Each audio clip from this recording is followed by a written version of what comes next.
کبھی نہ کہے گا کہ مردے کس طرح جی اٹھتے ہیں اور کیسے جسم کے ساتھ آتے ہیں۔ 1 Corinthians chapter 15, verse 35 to 36.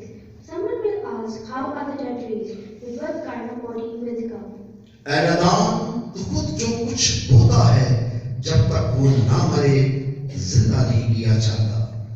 How foolish! What you saw does not come to life and then it dies. خدا کا پاک کلام پڑھا اور سنا جانا ہم سب کے بھائی سے برکت ہو۔ خدا کا شکر ہو۔ ہم چاہتے ہیں کہ میں خدا کی بادشاہی کے لیے تیار ہو جاؤں۔ ہاللویا۔ اور میری کمزوری بھی مجھے فتح دے۔ ہاللویا۔ میرا سارا دھیان اپنی نجات کی طرف لگ جائے۔ ہاللویا۔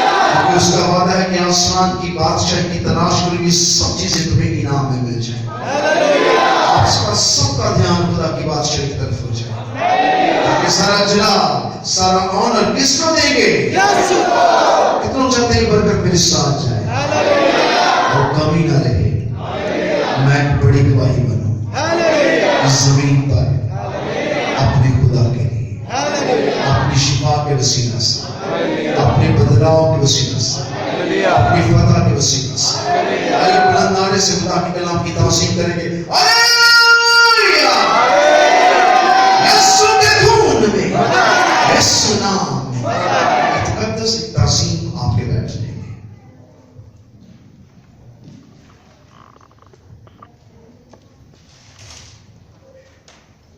ہم بہت بھید کی باتیں سن اور سیکھ رہے ہیں۔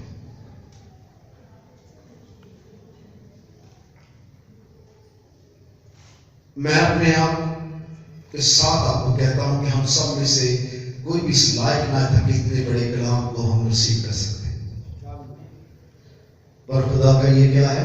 فضل ہے۔ خدا کا کیا ہے؟ یہ فضل ہے۔ اس نے یہ باتیں دانشمندوں سے چھپائی اور ہم جیسے رقموں پہ کھولی ہے، ہاللویا۔ تاکہ ہم اس کی قدرت سے واقف ہوں اور اس کے جلال سے۔ یاد رکھیے کہ خدا اپنے کلام کے وسیلہ سے ہم سے بات کرتا ہے، آمین۔ اور جب وہ بات کرتا ہے تو جو کچھ سنتا ہے وہ شفا پا لیتا ہے، ہاللویا۔ جو کچھ توجہ کرتا ہے وہ نجات پا لیتا ہے، ہاللویا۔ جو اسے قبول کرتا ہے وہ مردوں میں سے جی اٹھتا ہے۔ وہ مردوں میں سے جی اٹھتا ہے۔ بس اس کی آواز میں قدرت پائی جاتی ہے، اس کے کلام میں قدرت پائی جاتی ہے۔ آپ کا سارا بدلاؤ اس سیشن میں ہے۔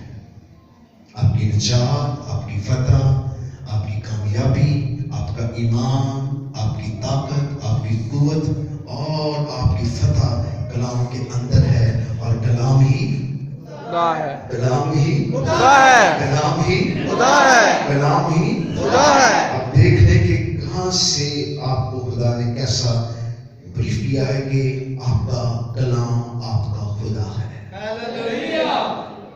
کیونکہ ابتدا میں کلام تھا، کلام خدا کے ساتھ تھا اور کلام ہی خدا ہے۔ اور کلام کیا ہوا؟ جسم ہوا۔ کلام کیا ہوا؟ جسم ہوا۔ کلام نے جسم لیا۔ جب آپ اپنے جسم میں کلام کو آنے دیتے ہیں تو آپ کے اندر ایک نیا بیج خدا بوتا ہے، ہاللویا۔ ایک ایسا بیج جو ہمیشہ کی زندگی ہے۔ میں نے اس کلام کو اس آیت میں نہیں بدلا۔ آپ سوچ رہے کرسمس کے ڈیز جو ہو گئے ہیں، ہم کرسمس کے دنوں کے اندر ہی اس کلام کو سیکھیں گے، ہاللویا۔ کیونکہ یہ کلام ایک نئی پیدائش کے بارے میں ہے۔ ہاللویا۔ ہم آج تک صرف یسوع اس بچے کو جانتے ہیں جو چرنی میں آیا ہے، ہم اس یسوع کو بہت کم جانتے ہیں جو تخت پر بیٹھا ہے ہاللویا۔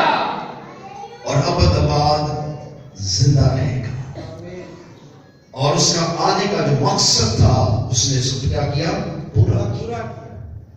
سو آپ کا بھی چناؤ کا ایک مقصد ہے، آپ اس کی کیا ہیں؟ دلہن۔ کیا ہے؟ دلہن۔ کیا ہے؟ دلہن۔ کیا ہے؟ دلہن۔ اگر دلہا تخت پر بیٹھا ہے تو دلہن کو کہاں جانا ہے؟ آسمان پر۔ کہاں جانا ہے؟ آسمان پر۔ کہاں جانا ہے؟ آسمان پر۔ آپ کے ہاتھ تو یہاں سے اٹھ رہے تو آسمان پر کیسے جائیں گے؟ کہاں جانا ہے؟ آسمان پر۔ آپ کو دونوں ہاتھ اٹھانے پڑیں گے۔ یہ بلند آواز ہے اور یہ بلند کلام ہے، اور آپ کو سوچنا ہوگا کہ آپ زمین کے نہیں بلکہ آسمان کے ہیں. اس بات سے سب سے زیادہ جو نفرت اور غصہ چڑھتا ہے وہ کس کو؟ ابلیس کو. کیونکہ وہ آسمان سے گرایا ہوا ہے. وہ کہتے ہیں مجھے گرا دیا گیا ہے. وہ کہتا ہے مجھے گرا دیا گیا ہے. یہ کون ہے جو آسمان پر جانے کی باتیں کرتا ہے؟ کیا یہ مجھ سے زیادہ زورور ہے؟ کیا یہ مجھ سے زیادہ پاک ہے؟ کیا یہ مجھ سے زیادہ خدا کی قربت میں ہے؟ یہ کون ہے؟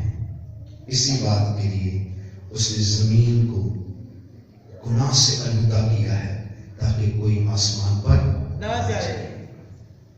اور یسوع آسمان سے اترا تاکہ ہمیں آسمان پر لے جائے. ہیلیلویا. پر آسمان پر لے جانے کے لیے اسے اونچے پہ چڑھنا پڑا. اسے زمین کا گناہ اٹھانا پڑا. قوموں اور امتوں کے پاس کوئی کفارہ نہیں ہے. قوموں اور امتوں کے پاس کوئی کفارہ نہیں. یہاں تک کہ بنی اسرائیل کے پاس بھی کفارہ نہیں ہے. کیونکہ وہ جو کفارے دیتے تھے خدا نے ان کو معقوف کر دیا. ان کا ایک وقت تھا اور خدا نے جب ہیکل کو برباد کیا تو خدا نے اپنی شریعت کو بھی معقوف کر دیا. اور خدا نے کہا کہ آج کے بعد میں میڈوں کا خون اور بچڑوں کا خون اور بھینسوں اور گاؤں کا خون نہ لوں گا کیونکہ میں ان کا بھوکا نہیں ہوں. نہ ان سے کھاؤں گا اور نہ ان سے لوں گا بلکہ سب چیزیں میری ہیں. اور جب سب چیزیں میری ہیں تو میں اب ان چیزوں سے سیر ہوا اور میں تمہاری کوئی قربانی کو قبول نہ کروں گا. سو خدا نے اس بات کے لیے آسمان کو بند کر دیا اور خدا نے آسمان کھول کر اپنے بیٹے کو بھیجا ہیلیلویا. تاکہ جو کوئی اس پر ایمان لائے ہلاک نہ ہو بلکہ ہمیشہ کی زندگی پائے. کن کو کہا؟ ہمیں. کن کو؟ ہم کون ہیں؟ ہم کیا ہیں؟ ارے واہ آپ تو بڑے تیز ہو گئے ہیں. فٹافٹ دلہن بننے کے. ہم گناہگار تھے, ہم بدکار تھے, ہم خدا سے دور تھے. ہم نہ کوئی امت تھے, نہ کوئی قوم تھے, نہ کوئی نسل تھے, نہ کوئی حیثیت تھی, نہ کوئی ویلیو تھی. ہم وہ تھے جو بالکل رد ہوئے تھے. اس نے ہم کو کہا کہ تم میری کیا ہے؟ دولت ہو. خدا اس چیز کو پکڑتا ہے جس سبب سے زمین لانتی ہو گئی. زمین کیا ہو گئی؟ لانتی ہوئی. آدم تیرے سبب سے زمین کیا ہو گئی؟ لانتی ہو گئی. تیرے سبب سے پوری ہوئی زمین گناہ سے آلودہ ہے. اگر ساری زمین گناہ سے آلودہ ہے تو بکروں چتروں کے خون سے رہائی نہیں ملے گی. کیونکہ اگر ہر بشر اپنے گناہ کا کفارہ دینا لگے تو میرا خیال میں دنیا میں جانور کام ہے, ہمارے گناہ کا زور زیادہ ہے. اس لیے خدا نے زمین پر نگاہ کی اور اس نے ایک دائمی قربانی کا فیصلہ کیا. ایک دائمی قربانی جو ہر بشر کے لیے ہے اور ایمان کی روح سے ہے, نہ کہ اعمال کی روح سے, نہ کہ اعمال کی روح سے بلکہ ایمان کی روح سے. کیونکہ ہم سب کا عمل ہی تو خراب ہے.